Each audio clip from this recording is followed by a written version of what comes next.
कांग्रेस की रैली से होगा धमाका। नमस्कार, दिव्य हिमाचल टीवी में आपका स्वागत है। मैं अनुज कुमार हाजिर हूं आपके सामने आज का मुद्दा लेकर। हिमाचल चुनाव से ठीक पहले अब कांग्रेस भाजपा की मंडी रैली का जवाब देने के लिए सुजानपुर में बड़ा धमाका करने जा रही है। कांग्रेस सुजानपुर में प्रियंका गांधी को लेकर भाजपा पर हमला बोलेगी। क्या रणनीति बना रही कांग्रेस और किसे होगा इसका फायदा? हम पहाड़ी में इसी पर चर्चा कर रहे हैं अनिल अग्निहोत्री और राजेश शर्मा। राजेश, सबसे पहले तो ये कि पड्डल में जो कल प्रधानमंत्री साहब की रैली थी, जहां वो खुद नहीं आ पाए, वर्चुअल हुई जी, उसे लेकर कांग्रेस की ओर से प्रतिक्रियाएं सामने आने लगी। मैं सिर्फ एक प्रतिक्रिया के आपकी वो चाहूंगा, आपकी राय चाहूंगा। जो प्रतिभा सिंह की ओर से आई है, जो कांग्रेस अध्यक्ष है, प्रदेश कांग्रेस अध्यक्ष है, उन्होंने कहा कि युवाओं के नाम पे भाजपा ने रैली तो कर ली, लेकिन युवाओं के लिए कुछ दिया नहीं उस रैली में। क्या कहेंगे? बिल्कुल सही है। देखिए, प्रतिभा सिंह का बयान जिस तरह का उस रैली को लेकर आया अग्निहोत्री जी, वो बयान अगर उसका अर्थ हम समझे तो यही है कि प्रदेश में 10 लाख युवाओं की फौज है और प्रधानमंत्री नरेंद्र मोदी ने रोजगार को लेकर या इन युवाओं को कैसे रोजगार दिया जाएगा इसको लेकर 2 शब्द तक नहीं कहे हैं, जिन युवाओं के लिए ये रैली समर्पित बीजेपी ने की थी। इसमें देखें तो 2 तरह के मसलों को लेकर कांग्रेस एक तरह से हमलावर हो गई है। पहली चीज ये कि इतना प्रदेश ने इतना अपने आर्थिक संसाधनों का इस्तेमाल करके ये रैली का आयोजन किया, लेकिन वो रैली जब प्रधानमंत्री नहीं आ पाए तो फिर उस खर्च करने का कोई फायदा नहीं हुआ। दूसरा यही है कि मिला कुछ नहीं, जिम्मेदारी के अलावा प्रदेश को कुछ नहीं मिला कि मिशन रिपीट करना है, जिम्मेदारी युवाओं को प्रधानमंत्री ने सौंपी है। इसीलिए कांग्रेस को वक्त मिल गया है हमलावर होने का इस रैली को। राजेश, बिल्कुल सही कहा आपने। देखिए, मुख्यमंत्री खुद स्वीकार कर चुके हैं कि 10 लाख के लगभग जो बेरोजगार हैं, हालांकि संख्या उससे ज्यादा बताई जाती है, उसके लिए कांग्रेस जिम्मेदार है। मतलब एक फिगर तो कंफर्म होता है कि इतना है जी। एक्सपर्ट मानते हैं कि कल की जो रैली थी उसको खास करके युवा रैली इसलिए भी कहा गया कि बेरोजगारी के नाम पे जो कांग्रेस एक मुद्दा उठा रही है उसको खत्म किया जा सके। लेकिन बात फिर वही हुई, क्योंकि अब कांग्रेस उस मुद्दे को बैठना नहीं देना चाहती है। कांग्रेस इस रैली में से चुन चुन के चीजें निकालना चाहती है और युवाओं को बताना चाहती है कि देखिए आपके लिए किया कुछ नहीं। अब इसका असर कितना होता है, भाजपा की ओर से काउंटर कैसे होता है, सरकार की ओर से काउंटर कैसे होता है, बड़ा इंटरेस्टिंग हो जाएगा। राजेश, मैं अपने उस प्रश्न पे आता हूं जहां से हमने शीर्षक लिया है, कांग्रेस करेगी क्या। प्रधानमंत्री की रैली के बाद राजेश, अब आप ये समझिए कि चुनाव प्रचार कर एक तरह से कल से शुरुआत हो गई है। जो प्रधानमंत्री की रैली थी, जब युवाओं को उन्होंने बोल दिया कि जाइए, आपकी जिम्मेदारी है, संभालिए इस चीज को। बहुत सारे युवा वहां पहुंचे भी थे राजेश।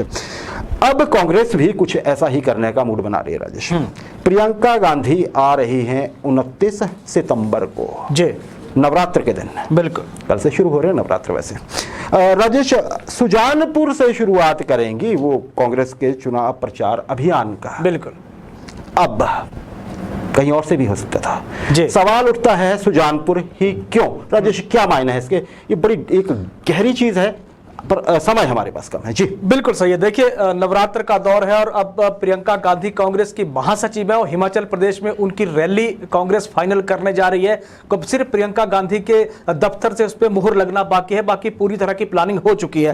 29 सितंबर को सुजानपुर के जो ऐतिहासिक जो मैदान है वहां पे ये रैली कांग्रेस करवाने जा रही है। अब सुजानपुर को क्यों चुना गया है, इसकी 2-3 वजह बड़ी साफ है अग्निहोत्री जी। पहली चीज की प्रदेश का सबसे बड़ा मैदान सुजानपुर का ये ऐतिहासिक ग्राउंड है जहां कांग्रेस की रैली करवाने जा रही है। इस रैली में कांग्रेस एक तरह से पूरे प्रदेश से भीड़ जुटाकर या भीड़ इकट्ठी कर ये साबित करने जा रही है कि प्रदेश में कांग्रेस आ रही है। एक चीज तो वो, दूसरी नेता अपना कद वहां जो नेता जितनी भीड़ लाएगा वो उसका कद उतना ज्यादा एक तरह से बढ़ने जा रहा है। शक्ति प्रदर्शन वो करने एक तरह से कांग्रेस के तमाम नेता वहां करने जा रहे हैं। तीसरी इसमें महत्वपूर्ण चीज अगर हम देखते हैं तो यही है कि प्रधानमंत्री का, क्योंकि वहां दौरा एक जो पहले सुजानपुर में रैली करने जा रहे हैं उसी का जवाब देने के लिए जो मंडी में उन्होंने रैली की, सुजानपुर से दिल्ली से प्रियंका गांधी को सुजानपुर में खास तौर पे कांग्रेस बुला रही है।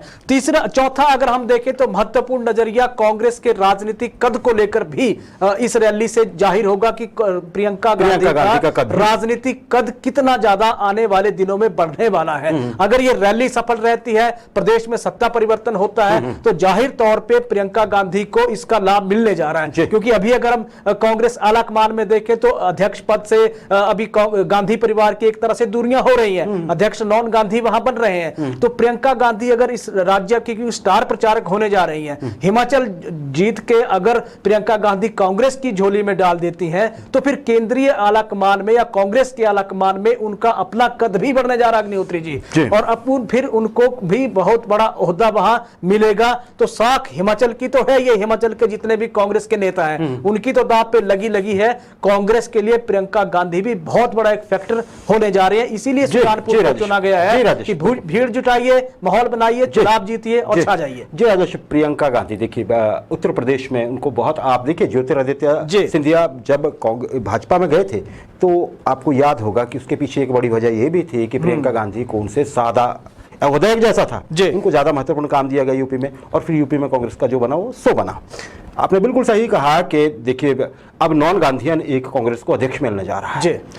तो अगर हिमाचल को जीत जाती है कांग्रेस, ऐसी परिस्थिति में जब भाजपा हर कहीं जीतती जा रही है, हर कहीं भगवा होता जा रहा है भारत का मैप, तो एक पैरेलल पार होंगी वो, जो वहां पे एक कांग्रेस की हाई कमान बनेगी। आप अगर उसको हाई कमान कह पाए, चुना हुआ एक अध्यक्ष होगा, उसके पैरेलल बिना बोले प्रियंका गांधी एक खड़ी होंगी, मतलब गांधीयन प्रेजेंस वहां पे फिर भी रहेगी। सही है। लेकिन राजेश बात वही आ जाएगी, देखिए एक तो राजेंद्र राणा साहब को फायदा मिलने जा रहा है सीधा सीधा, बिल्कुल है ना। दूसरा ये धूमल साहब का अब एरिया है, वो चुनाव लड़ते हैं नहीं लड़ते हैं, कम चांस लग रहे हैं वैसे, क्योंकि ये माना जा रहा है कि उनका उपयोग जो किया जाएगा वो पूरे प्रदेश में, क्योंकि वो ऐसे चेहरे हैं जो पूरे प्रदेश में पहचाने जाते हैं, तो वो शायद प्रचार की कमान संभाले, ऐसा सुनने में आ रहा है। बाकी अभी चीजें बाहर आ जाएंगी, तो सीधा फायदा राजेंद्र राणा को हो रहा है। लेकिन चुनौती वही है राजेश, बहुत बड़ा ग्राउंड है सुजानपुर, भरना आसान नहीं होगा कांग्रेस के लिए, तो देखते हैं होता क्या है। 29 का इंतजार कीजिए राजेश।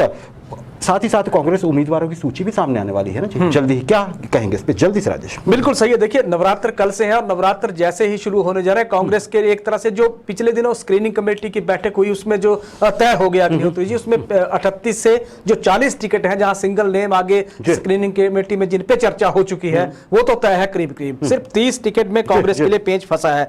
अब क्योंकि इस महीने के आखिर में यानी कि दिन कितने बचे हैं सभी को पता है, उसमें कांग्रेस कोशिश ये कर रहे हैं कि जैसे जैसे प्रियंका गांधी का दौरा हिमाचल का जो ये फाइनल हो रहा है, उसी बीच कांग्रेस फिर उन नामों की सूची सार्वजनिक करने जा रही है कि पार्टी के इन सीटों पे ये ऑफिशियल कैंडिडेट होने जा रहे हैं। तो कांग्रेस के लिए देखिए ये जो प्रियंका गांधी का जो दौरा है एक तरह से बहुत एक बूस्ट करने वाला दौरा कांग्रेस के लिए रहेगा, संगठन के लिहाज से भी और टिकट के जो उम्मीदवार होंगे उनके लहजे से भी। जी बिल्कुल। और ऐसा होगा क्या कि देखिए अध्यक्ष की तरफ से या जो भी चुनाव प्रभारी होंगे उनके साइन की जो एक लिस्ट बनी होगी वो कहीं प्रियंका गांधी स्टेज से पढ़ने वाली है क्या? ये भी एक सिंबोलिज्म बहुत बड़ा होगा, देखते हैं क्या होता है। सही राजेश, अब हम बात कर लेते हैं सरकार की, भाजपा की।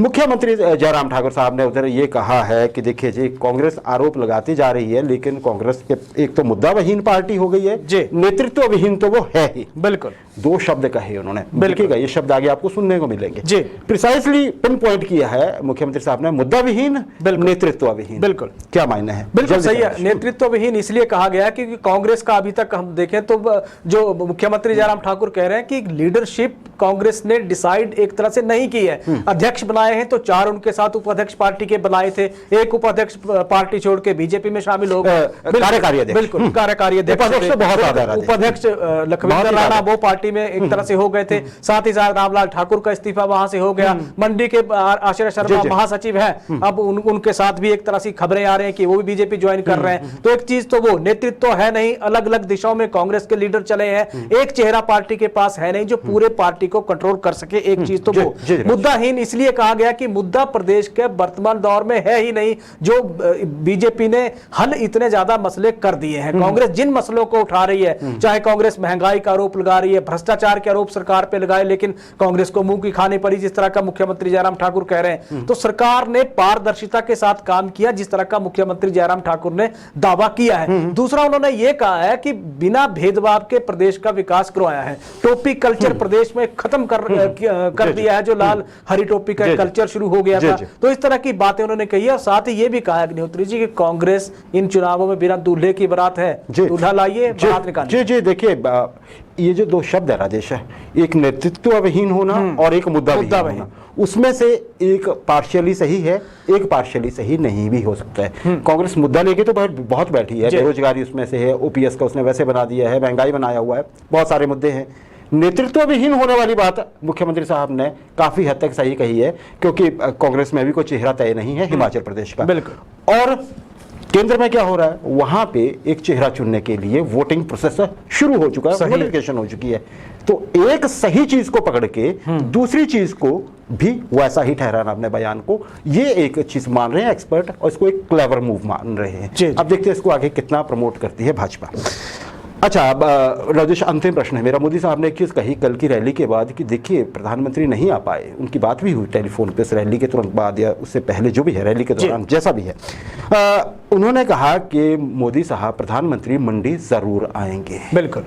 तो राजेश क्या लगता है, देखिए ये तो पक्का है कि अगला दौरा उनका एम्स के उद्घाटन को लेकर होगा और शायद वो चुनाव आचार संहिता लगने से ठीक पहले होगा। तो अगर मोदी साहब मंडी आते हैं, क्या वो अब चुनाव प्रचार में ही आएंगे जब आधिकारिक तौर पे वो चुनाव प्रचार से संबंधित दौरा होगा?